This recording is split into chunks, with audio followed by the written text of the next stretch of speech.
শুভ সকাল বন্ধুরা। তো তোমরা সকলে কেমন আছো? আশা করছি যে যেখানেই আছো ভালো আছো আর সুস্থ আছো।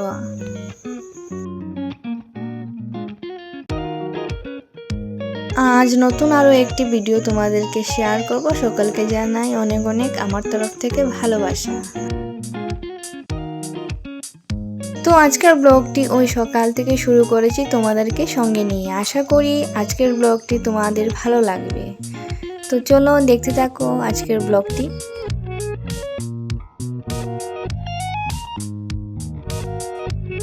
তো সকালে ঘুম থেকে উঠে মোটামুটি ঘরের কিছুটা কাজ সেরে নিয়েছি, বিছানাগুলো গুছিয়ে রেখেছি আর এখন বাইরে বেরিয়েছি। ওয়েদারটা অনেকটাই খারাপ আর তোমাদের দাদাভাই দোকানে চলে যাবে, স্নান করে নিয়েছে। তো বলেছিলাম ফুল ঠাকুরের জন্য আর কি ফুলগুলো পেরে রাখতে, না হলে কি হয় একা ঘরে গেট খুলে সবাই নিয়ে যায় ফুল, নিজের জন্য থাকে না কিছু।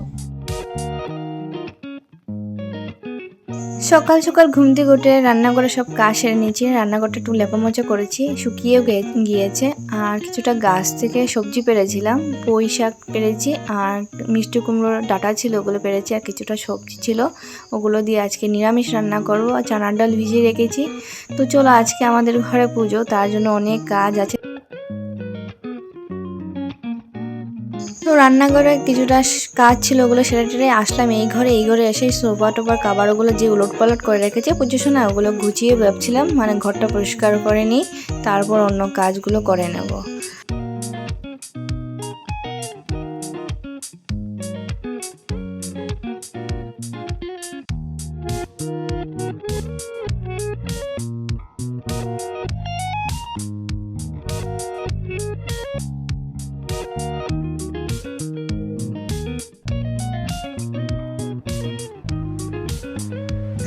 ঘরটা ঝাড়ু দেওয়া হয়ে গেছে আমার, ঘরটা ঝাড় দিয়ে আসলাম বারান্দাটা ঝাড় দিয়ে তারপর ঘরগুলো কোনো টোনো মেলে মুছে নেব। আর মুছার পর অনেকগুলো কাজ আছে, যেহেতু আজকে পুজো দেবো বাড়িতে, আর কি পুজো অবশ্যই তোমাদেরকে বলবো।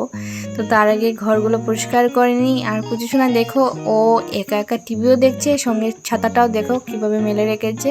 বাইরে কিন্তু বৃষ্টি হচ্ছিল, আর ঘরের ভিতরে এই লাইট জ্বালিয়ে জ্বালিয়ে আমাদের কাজ করতে হয়, না হলে কি হয় বৃষ্টির দিনে আর কি বাইরের আলোটা ঘরের ভিতরে আসে না, কারণ আমাদের এমনিতেই ছোট ছোট ঘর, তো বাইরের মানে আলোটা কম আসে আর সবসময় লাইট জ্বালিয়ে রাখতে হয়। তো এই যে কারেন্ট থাকতে থাকতে ভাবছিলাম ঘরটা মুছে নিই, না হলে শুকাবে না, কারণ বৃষ্টির দিন ঘর মুছামুছি করলে কিন্তু শুকায় না। তো তার জন্য ভাবছিলাম কারেন্ট থাকতে থাকতে ঘরটা মুছে নিই।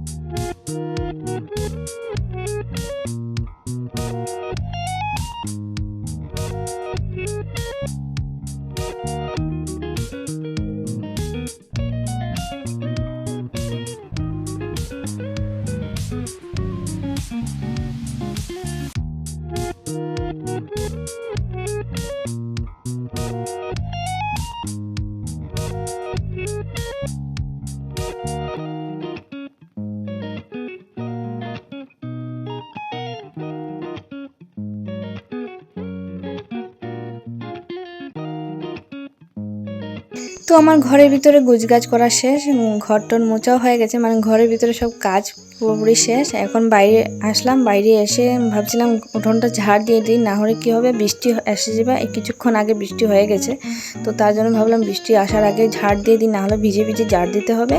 তো উঠোনটা ঝাড় দিয়ে দিচ্ছি। আর দেখো এই রাস্তাটা অনেক দিন হয়ে গেছে, মানে আমার শাশুড়ি মা ওরা যাওয়ার পর থেকে এই রাস্তাটা ঝাড় দেওয়া হয়নি, কারণ অনবরত এতদিন বৃষ্টিই ছিল, তো তার জন্য দিতে পারিনি।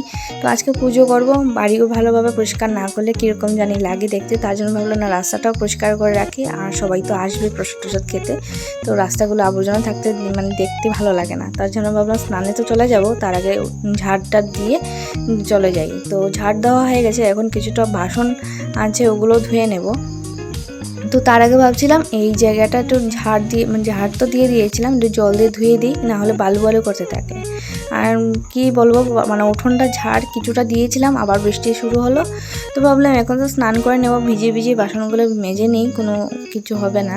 তো বাসন টাসন মেজে স্নান করে নেব।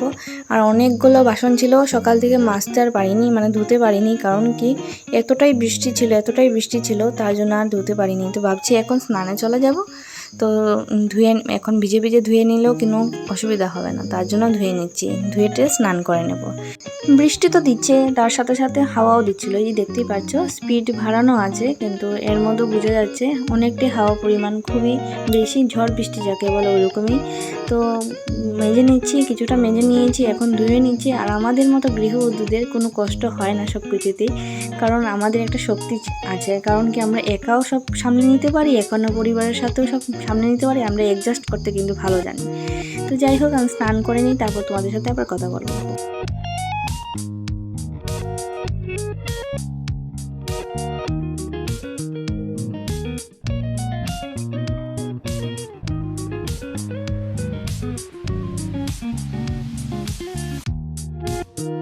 স্নান করে আসলাম, অনেকক্ষণ হয়েছে, এসে ঠাকুরঘরে চলে গেলাম। ঠাকুরঘরে গিয়ে অনেক কিছু পরিষ্কার করে রাখলাম, ঠাকুরঘরটা পরিষ্কার করলাম। তারপর ঠাকুরের কিছুটা কাজ ছিল ওগুলো করে নিয়েছি ঠাকুরঘরে। আর কিছুটা বাসন ছিল ওগুলো কালকে ভেবেছিলাম কালকে ধুয়ে রাখবো, কিন্তু আর হয়নি, তো তার জন্য আর কি বসে গেলাম ধুতে। আর বৃষ্টি আজকেও ছিল, কালকেও ধুইনি ওই কারণে, বৃষ্টি ছিল তার জন্য, কিন্তু বৃষ্টি আজকেও ছিল, তো কি করবো, কিছু উপায় নেই, ধুয়ে টুয়ে এই জায়গাতে মেলে দিয়েছি শুকিয়ে যাওয়ার জন্য। আর এদিকে বসে বসে এখন খই বাজবো। খই ধান টান থাকে, ওগুলো প্রসাদের মধ্যে মেখে যদি খাওয়া হয়, মুখে যদি ধান লেগে পড়ে কীরকম জানি লাগে, তার জন্য ভালোভাবে ধানগুলো ছাড়িয়ে নিচ্ছি। তারপর সুন্দরভাবে সাজিয়ে নেব, ঠাকুরের সব কিছু আয়োজন করে, তো সব কিছু তোমাদেরকে শেয়ার করব। আর পুজো হচ্ছে কর্মপুরুষের পুজো করব।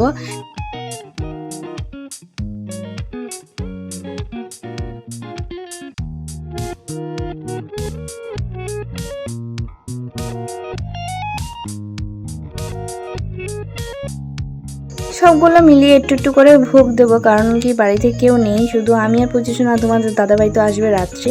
আর যদি কেউ আসে তো কাউকে বলিনি পুজো দেবো বলে, যে মন থেকে আসবে প্রসাদ খেয়ে যাবে, কারণ ওই রকম কিছু করিনি বড়সড়ভাবে, ছোটোখাটো মানে আমি আমার নিজের মধ্যে আর কি। বাড়িতে পুজোর দিন পুজো না করলে কেমন জানি লাগে। আর এত বছর তো আমার শাশুড়ি মা করে গেছেন, আমি তো শুধু রান্নাবান্নাই করেছিলাম, ঠাকুর পুজো উনিই করেছেন কর্মপুরুষের পুজোর দিন। তো উনিও বাড়িতে একা হাতে সব কিছু করবো। আর মেইন হচ্ছে সবার আগে কর্মপুরুষের গুঁড়োটা, যেগুলো মানে আটটা বিচি দিয়ে যে মানে গুঁড়ো বানানো হয়, ওগুলোই সব থেকে মেইন। তো ওগুলো বানাতে পারিনি, কিন্তু পাশের বাড়ির থেকে আমার যাকে বলেছিলাম একটু গুঁড়ো দিয়ে দিতে, কারণ পজিশনাকে নিয়ে এগুলো গুঁড়ো টুড়ো করা অনেকটাই অসুবিধা। তো ওনার কাছ থেকে গিয়ে এনে নেব। আর সবার আগে ফলগুলো কেটে নিচ্ছি, সব কিছু রেডি টেডি করে তারপর যাব ওদের বাড়িতে, গিয়ে গুঁড়োগুলো এনে তারপর পুজোতে বসে যাব। তো এর আগে সব কাজ সেরে নিচ্ছি, পুজো সব কিছু সরঞ্জাম রেডি করে নিচ্ছি, শুধু গুঁড়ো এনে পুজোতে বসে যাব। তো ফলগুলো কেটে নিচ্ছি, ফল বেশি কিছু বলিনি তোমাদের দাদাদেরকে, অল্পই বলেছিলাম। আনারস কলাগুলোই এনেছিল, কাঁঠাল টাঠাল, আর এমন কিছু বলিনি, কারণ শুধু আমি আর পুজো শোনাই, আর যে আসবে ওদেরকে একটু প্রসাদ দেবো, আর কিছু না। আর আমার শাশুড়ি মা থাকলে তো এরকম হবে না, অনেক কিছু করতে পারতাম, কিন্তু উনি নেই, একা হাতে কী করবো বলো। পুজোশোনাকে নিয়ে যতটুকু পারছি আমার জন্য অনেক কিছু, কারণ পুরো ঘর বাড়ি পুরো সামলিয়ে পুজো টুজো করা অনেকটাই অসুবিধা বলতে পুজোশোনাকে নিয়ে, কারণ ও এতটা দুষ্ট, কি বলবো বলে বোঝাতে পারবো না, একা হাতে কাজ করে ওকে সামলানো অনেকটাই কষ্ট হয়।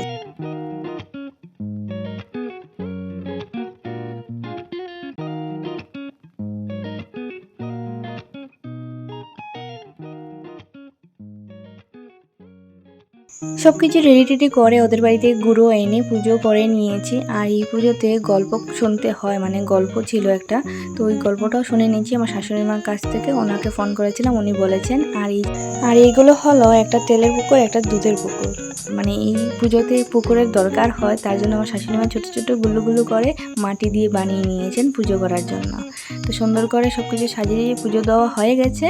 তো পুজো দেওয়ার পর প্রসাদও খেয়ে নিয়েছি, মানে উপোস ভেঙে নিয়েছি, তো পুজোশোনাকেও দিয়ে দিয়েছি, আর আমারটাও ভেড়ে রেখেছি। তো এই যে এখন খাবো। প্রসাদ টসাদ খেয়ে একটুকু বসিনি, কারণ পুরো 2টা বেজে গিয়েছিলো পুজো শেষ করে প্রসাদ খেতে খেতে এসে পড়লাম, এসে খিচুড়ি বসিয়ে দিলাম। তো এখানে চাল ডাল মিশিয়ে একটু সুন্দরভাবে ভাজা ভাজা করে নিয়েছি চালগুলোকে, তারপর মশলা টশলা দিয়ে মানে জলও দিয়ে দিলাম, আর খিচুড়ি হয়ে যাবে।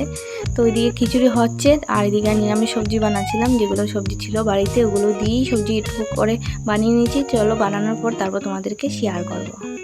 খিচুড়িটা হয়েছিল, আর খিচুড়ি হতে হতে বাচ্চারা এসেছিলো, তো ওদেরকেও গরম গরম খিচুড়ি দিয়ে দিলাম প্রসাদের সাথে। আর এখন আমারটাও ভেড়ে রেখেছি ঠান্ডা হওয়ার জন্য, আর খেয়ে নেবো গরম গরম। তো আজকের ভিডিও তোমাদের কেমন লাগলো অবশ্যই ভালো লাগলে একটা লাইক করো, অনেক শেয়ার করো, সাপোর্ট করো, পাশে থাকো। Tata, bye bye.